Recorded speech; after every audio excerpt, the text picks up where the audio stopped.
지난주 말씀드렸던 것처럼 적어도 이스라엘이라는 나라에 있어서 다윗이라는 인물은 위대한 대왕으로 기억되고 있습니다.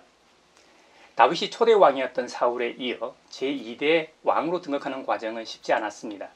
태생적 성격이 적극적이었는지 아니면 사무엘 선지자가 하나님의 뜻에 따라 기름을 다윗에게 부은 시점부터 성령의 감동으로 담대해졌는지 아니면 원래 태생적으로 적극적인 성격이었는데 하나님의 영이 함께 하심으로 더 담대해졌는지는 모르겠으나 불의를 보면 참지 못하는 것만은 분명합니다. 우리 예수님께서 만민이 기도하는 집이라 일컬어지는 예루살렘 성에 올라갔을 때 성스러운 이 종교적인 행위보다는 그 제사를 둘러싼 온갖 부정부패를 보셨습니다. 돈 바꾸고 비둘기를 사고 파는 이 모습들, 성전 안에서 행해지는 이 매매 현장을 보시고 격분하시지 않았습니까? 마치 그때처럼 목동 다윗도 이스라엘이 블레셋과의 전쟁을 치르는 현장에 가게 됐습니다. 그때 상대편 최고의 장수인 골리앗이 하나님과 하나님의 백성을 조롱하는 것을 보고 격분하게 됩니다. 다윗은 하나님을 모욕하는 골리앗을 보고 가만히 있지 않았습니다. 그 거룩한 분노와 담대함으로 인해 결국 승리하게 되지요. 이 경우를 제외하곤 다윗은 항상 쫓겨다니는 신세였습니다.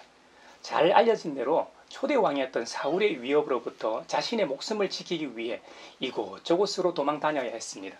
물론 그와 함께 하는 사람들이 있긴 했지만 장래가 보장되지 않은 도망자, 신세였다는 말입니다. 사울의 위협만 있었겠습니까? 다윗은 골리앗을 죽인 대단한 장수로 소문났을 겁니다. 1인자를 없앴다는 소식은 강호에 쫙 퍼졌을 것이고 싸움꾼이라면 1인자와 붙어보고 싶은 욕구가 있지 않습니까? 수많은 고수들이 다윗을 찾아다녔을지도 모르는 일입니다.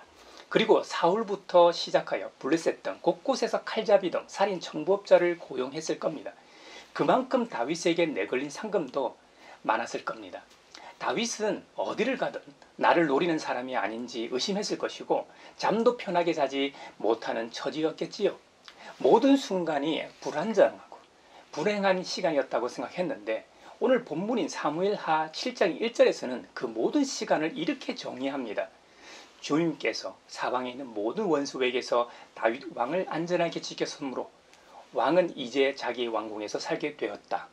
다윗이 엄청난 고난과 역경, 핍박에도 불구하고 지금까지 살아남을 수 있었던 이유가 무엇이라고요? 하나님의 은혜. 주님께서 동서남북 사방에 있는 모든 원수에게서 다윗을 지켜주셨습니다. 그것도 안전하게 지켜주셨다는 겁니다. 그래서 다윗이 다윗 궁궐에서 살 수 있게 됐다는 것이지요. 우리가 흔히 하나님께 기도할 때 우리의 생사 화복을 주관하시는 주님이라고 고백할 때가 있지 않습니까? 성경에는 알파와 오메가요, 시작과 끝이요, 처음과 마지막이신 분으로 기록되고 있습니다. 모든 것은 하나님의 뜻이요 하나님의 섭리라는 것이지요. 물론 그렇다고 인간의 할 몫이 없다거나 중요하지 않다는 말이 아닙니다. 언제까지나 역사의 주관자가 하나님이시라는 의미입니다. 하나님께서는 사람을 통해서 일하시기 때문입니다. 다윗도 정말 훌륭한 사람이 맞습니다. 하나님의 은혜를 잊지 않고 기억하고 있는 참된 신앙인이었다는 말입니다. 오늘 본문에 보면 하루는 다윗이 선지자 나단에게 이렇게 말했다는 거죠. 나는 백향목 왕궁에 사는데 하나님의 궤는 아직도 휘장 안에 있습니다. 다윗이 어디 갑자기 생각났거나 딱 한 번 생각하고 이런 말을 했겠습니까? 마음속으로 얼마나 고민하고 묵상한 뒤에 선지자 나단에게 말했을까요? 사람은 마음속에 있는 것을 내뱉게 돼 있지 않습니까? 선한 사람은 마음에 쌓은 선에서 선을 내고 악한 자는 그 쌓은 악에서 악을 내나니 이는 마음에 가득한 것을 입으로 말함이니라고 우리 주님이 말씀하셨습니다. 그 말을 들은 이 나단 선지자는 다윗에게 이렇게 조언해 줍니다. 주님께서 임금님과 함께 계시니 가셔서 무슨 일이든지 계획하신 대로 하십시오. 주님의 종이었던 이 선지자의 눈에는 다윗과 함께 하시는 주님이 보였던 것이죠. 그래서 하나님께서 함께 하신다고 표현했던 것이죠. 여러분, 은혜 중에 가장 큰 은혜는 두말할 것 없이 하나님께서 함께 하시는 임마누엘의 은혜입니다. 다윗이 나단에게 신앙 고백한 그날 밤 하나님께서 나단에게 말씀하셨습니다. 참으로 흥미로운 말씀을 하십니다. 사무엘하 7장 5절 14절입니다. 하나님의 말씀을 한번 잘 들어보십시오. 너는 내 종 다윗에게 가서 전하여라. 나 주가 말한다. 내가 살 집을 네가 지으려고 하느냐? 그러나 나는 이스라엘 자손을 이집트에서 데리고 올라온 날로부터 오늘에 이르기까지 어떤 집에서도 살지 않고 오직 장막이나 성막이 있으면서 옮겨 다니며 지냈다. 내가 이스라엘 온 자손과 함께 옮겨 다닌 모든 곳에서 내가 나의 백성 이스라엘을 돌보라고 명한 이스라엘 그 어느 지파에게라도 나에게 백향목 집을 지어주지 않은 것을 두고 말한 적이 있느냐? 그러므로 이제 너는 나의 종 다윗에게 전하여라. 나 만군의 주가 말한다. 양떼를 따라다니던 너를 목장에서 데려다가 내 백성 이스라엘의 통치자로 삼은 것은 바로 나다. 나는 네가 어디로 가든지 언제나 너와 함께 있어서 네 모든 원수를 내 앞에서 물리쳐 주었다. 나는 이제 네 이름을 세상에서 위대한 사람들의 이름과 같이 빛나게 해주겠다. 이제 내가 한 곳을 정하여 거기에 내 백성 이스라엘을 심어 그들이 자기의 땅에서 자리 잡고 살면서 다시는 옮겨 다닐 필요가 없도록 하고 이전과 같이 악한 사람들에게 억압을 받는 일도 없도록 하겠다. 이전에 내가 나의 백성 이스라엘에게 사사들을 세워준 때와는 달리 내가 너를 너의 모든 원수로부터 보호하여서 평안히 살게 하겠다. 그뿐만 아니라 나 주가 너의 집안을 한 왕조로 만들겠다는 것을 이제 나 주가 너에게 선언한다. 너의 생애가 다하여서 네가 너의 조상들과 함께 묻히면 내가 네 몸에서 나올 자식을 후계자로 세워서 그의 나라를 튼튼하게 하겠다. 바로 그가 나의 이름을 드러내려고 집을 지을 것이며 나는 그의 나라의 왕위를 영원토록 튼튼하게 하여 주겠다. 나는 그의 아버지가 되고 그런 나의 아들이 될 것이다. 그가 죄를 지으면 사람들이 저의 자식을 매로 때리거나 채찍으로 치듯이 나도 그를 징계하겠다. 여러분, 다윗은 하나님의 은혜를 기억하고 있었습니다. 그래서 자신은 주님의 은혜로 이렇게 좋은 백향목 궁궐에 살고 있는데 주님의 임재를 상징하는 하나님의 교회는 성막에 있긴 하지만 아직 바깥에 있다고 마음 아파해 합니다. 여기서 중요한 것은 하나님의 은혜를 잊지 않고 감사해 하고 있는 다윗이 아닙니다. 바로 하나님입니다. 하나님 자신이 말씀하신 내용을 보면 하나님께서는 다윗이 말하는 최고의 백향목 집이 아니라 그 백향목 집을 초월해 계시는 하나님에 주목해야 합니다. 우리 하나님은 창조주이십니다. 그 주님은 모든 것을 초월해 계신 분이십니다. 그런데 어디 인간이 만든 집에 머물 수 있습니까? 우리의 신앙의 대상이 되시는 이 주님은 인간이 만든 성전에 갇혀 계시는 분이 아니십니다. 시점적으로는 현재에서 과거와 미래의 역사, 즉 영원전부터 영원까지 영원히 주관하시는 주권자이십니다. 그 구체적인 역사적 사실을 말씀하십니다.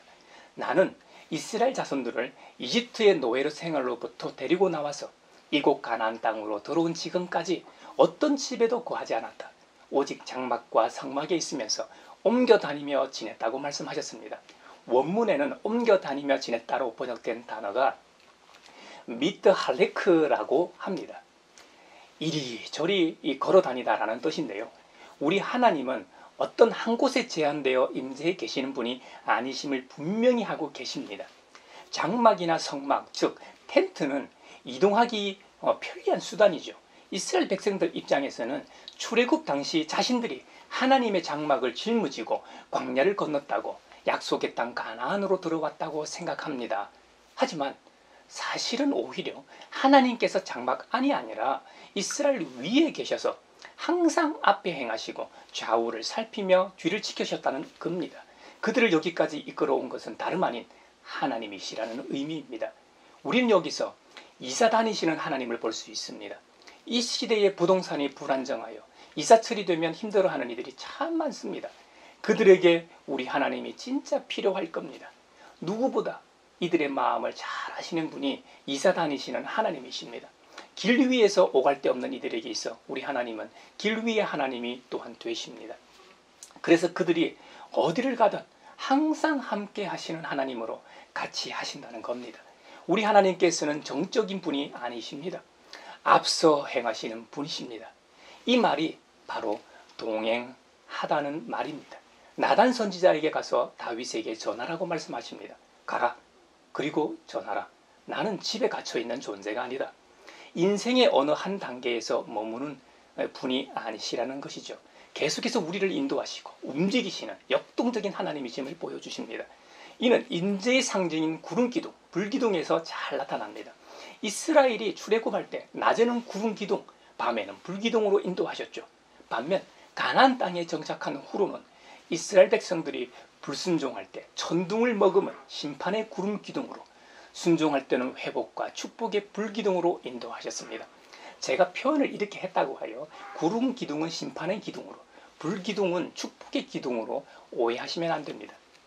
다윗의 언약으로 일컬어지는 사무엘하 7장 14절에는 다윗의 집안과 이스라엘 백성들이 하나님 앞에 죄를 지었을 때의 경우를 기록하고 있는데요. 나는 그의 아버지가 되고 그는 나의 아들이 될 것이다. 그가 죄를 지으면 사람들이 저의 자식을 매로 때리거나 채찍으로 치듯이 나도 그를 징계하겠다고 기록하고 있습니다. 출애굽 때 구름기둥, 불기둥으로 인도하셨던 것처럼 경우에 따라 사람이 자식을 바른 길로 인도하기 위해 매로 때리고 채찍으로 치듯이 징계하겠다고까지 말씀하셨습니다. 이것은 잔인하고 무자비하고 무서운 하나님을 말씀하는 게 아닙니다. 매를 들었으라도 바르고 옳은 길로 인도하시겠다는 자비하신 하나님을 보여주는 것이지요. 그래야만이 우리는 그리스도 안에서 신약에서 말하고 있는 것처럼 새로운 피조물이 될 수 있기 때문일 겁니다. 다윗은 자신이 하나님을 위하여 주님께서 거하실 집인 성전을 건축하고자 합니다만 이는 그의 힘으로 가능한 일이 아닙니다. 실상은 하나님께서 다윗을 위하여 다윗의 집을 건축하고 있음을 보여줍니다. 고대 천문학자였던 프톨레오 마이오스는 지구를 온 우주 중심으로 보았습니다. 중세의 코페르니쿠스는 태양을 중심으로 보았습니다. 근대 아인슈타인은 어디나 중심이 될 수 있다고 보았습니다. 사실 우주의 중심을 어디에 두고 볼 것인가는 한 사람과 문화의 세계관에 큰 영향을 미치겠죠. 우주에도 중심이 있듯 성경에도 중심이 있습니다. 성경학자나 신학자들마다 다양한 주제를 그 중심으로 하여 성경을 재구성합니다. 그것들 가운데 언약은 전통적으로 신구약 성경의 중심으로 여겨져 왔습니다. 그래서 우리는 옛 언약으로서의 구약과 새 언약으로서의 신약을 말합니다. 언약이 신구약 성경의 중심을 차지하는 것은 언약을 중심으로 구약과 신약이 통일성을 이루며 두 시대에 있어서 구원의 방법이 동일함을 의미합니다. 언약이 성경의 중심에 자리 잡고 있다는 점을 놓치면 우리는 성경의 중심을 잃고 한쪽으로 치우쳐 자칫 율법주의나 반율법주의 혹은 신비주의나 이성주의 아니면 사제주의나 은사주의 등 온갖 종류의 불건전한 신학사상에 빠지게 될 우려가 있습니다. 언약을 성경의 중심에 둔다는 것은 성경을 구속사적인 관점에서 보겠다는 말과 같습니다. 이것은 성경을 읽을 때 문화인류학이나 종교사, 문화적 요소나 철학적, 사색적으로 보는 것이 아니라 하나님께서 자신의 택한 백성을 구원하시는 역사의 관점으로 본다는 것을 의미합니다.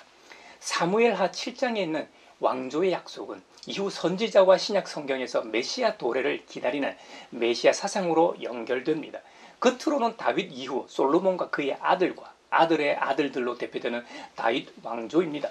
하지만 구속사적 언약의 관점에서는 다윗으로 대표되는 믿음 공동체와 거기에 속한 그리스도인들을 의미하겠지요.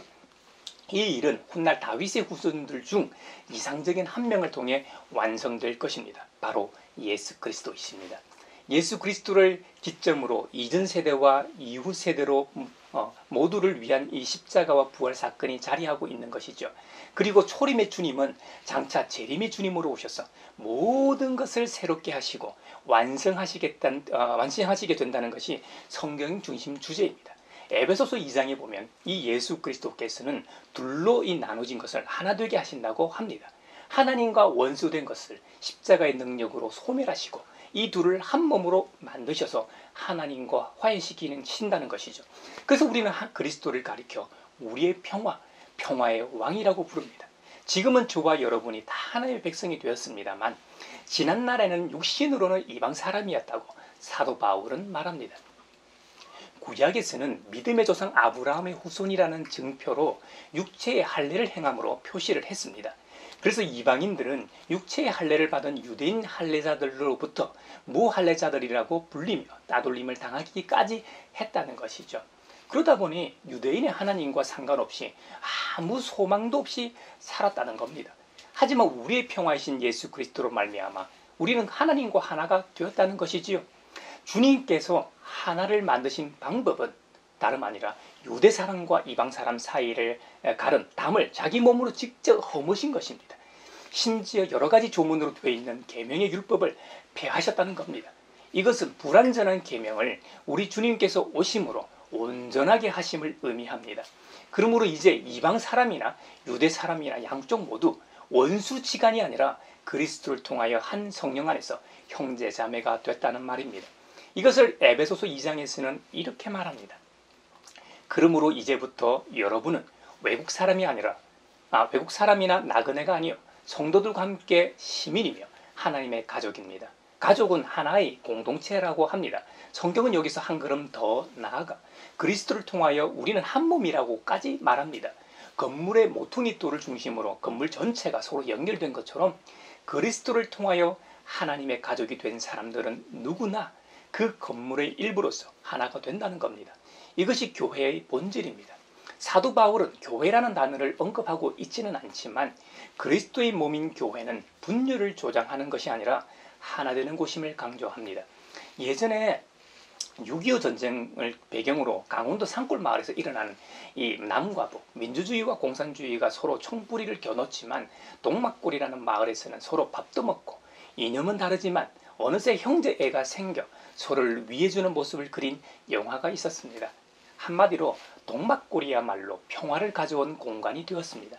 저 개인적으로 이 영화를 보면서 참 은혜를 많이 받았습니다. 교회 본연의 모습을 이 영화에서 그려내고 있었기 때문입니다. 교회라는 곳에는 많은 사람들이 함께 모여 신앙생활을 합니다. 정치적 입장이나 이념, 학벌이나 빈부격차도 있고 전혀 다른 사람들이 모여 생활합니다만 교회라는 곳에서는 자신의 백그라운드가 어찌됐든 상관없이 그리스도 안에서 한 가족으로 살아가는 것이 교회라는 곳의 참 모습이기 때문일 겁니다. 기독교가 영화 웰컴 투 동막골과 다른 점은 수평적 평화만 있는 것이 아니라는 점입니다. 교회는 예수님께서 십자가와 부활의 은혜로 가져온 바로 수평적이고 수직적인 평화가 있는 곳입니다. 율법의 조문으로 인한 유대인과 이방인의 구별과 적대감은 예수님의 육체로 폐기하셨습니다. 둘이 한 세 사람이 되어 화평을 이루기 위함이라는 겁니다. 이것은 유대인도 이방인도 아닌 완전히 새로운 한 몸을 만들어 다시 태어나 더 이상 구별이나 차별이 없게 하셨기 때문입니다. 이로 인해 바로 이 수평적 평화를 이루셨습니다. 원래 하나님의 이 가족으로서의 거룩하신 창조주 하나님과 교제하며 살도록 창조된 인간이 죄로 인해 그 관계가 깨지지 않았습니까? 이 수직적 관계도 그리스도 십자가 은총으로 인해 평화가 찾아왔습니다. 죄인인 인간은 독자적으로 어떤 방법으로 거룩하신 하나님께 도달할 방법이 없었습니다. 그래서 하나님께서는 흠이 없으신 아드님을 통해 그 막혔던 장벽을 허무셨던 것입니다. 이제 우리는 하나님 아버지께 담대하게 나아갈 수 있을 뿐만 아니라 당당하게 자녀로서 아버지께 요구할 수도 있는 상속자가 되었습니다. 이 수직적 평화는 각 그리스도인이 하나님과 화해를 하도록 했지만 그리스도인들이 모인 교회 공동체를 통한 하나님과의 평화가 하이라이트입니다. 그러므로 교회가 얼마나 중요한 곳인지 모르겠습니다. 우리는 교회를 통해 예수님을 만나고 주님의 사랑과 교제를 느끼고 맛보아야 합니다. 이것이 교회의 존재 이유일 겁니다. 현재 우리의 교회와 그 구성원인 나는 어떤지 하나 되게 하신 그리스도의 은혜의 거울 앞에 우리의 자화상을 봐야 하겠습니다. 그 은혜의 거울 앞에 그 누구도 자신을 내세울 수 없습니다. 모두가 그리스도 십자가의 은혜로만 교회의 구성원이 됐기 때문이지요. 저와 여러분이 참된 그리스도인으로서 그리스도의 몸인 교회를 세워가길 바랍니다. 또한 사도 바울은 에베소서에서 우리가 주님 안에서 자라서 성전이 된다는 겁니다. 게다가 하나님께서 성령으로 거하실 처소가 되기까지 한다는 겁니다. 이거 정말 놀라운 사실 아닙니까? 성령님은 하나님의 거룩하신 영 아닙니까? 죄인인 인간이 자력으로 어떤 행위나 공덕, 과정 등을 거쳐 거룩해지는 것이 아닙니다. 순전히 하나님에 의해 거룩하신 성령님이 오셔서 감화 감동을 주셔야만 거룩해지는 것입니다. 거룩한 성전이 된다는 의미는 우리가 거룩하신 성령님을 모실 만한 자격이나 공간이 돼서 모실 수 있는 게 아닙니다. 자격도 없고 깨끗하지도 않고 신적 거룩이라고는 찾아볼 수도 없지만 거룩하신 성령님이 우리에게 거하심으로 거룩해진다는 의미입니다. 그래서 이건 전적인 하나님의 은혜로만 가능한 것입니다. 마가복음 6장에는 예수님의 제자인 사도들이 전도를 나갔다가 돌아와 귀한 보고와 게네사렛에서 병자들을 고치신 사건이 기록되어 있습니다. 예수님께서 돌아온 제자들에게 외딴 곳으로 가서 좀 쉬라고 말씀하셨습니다.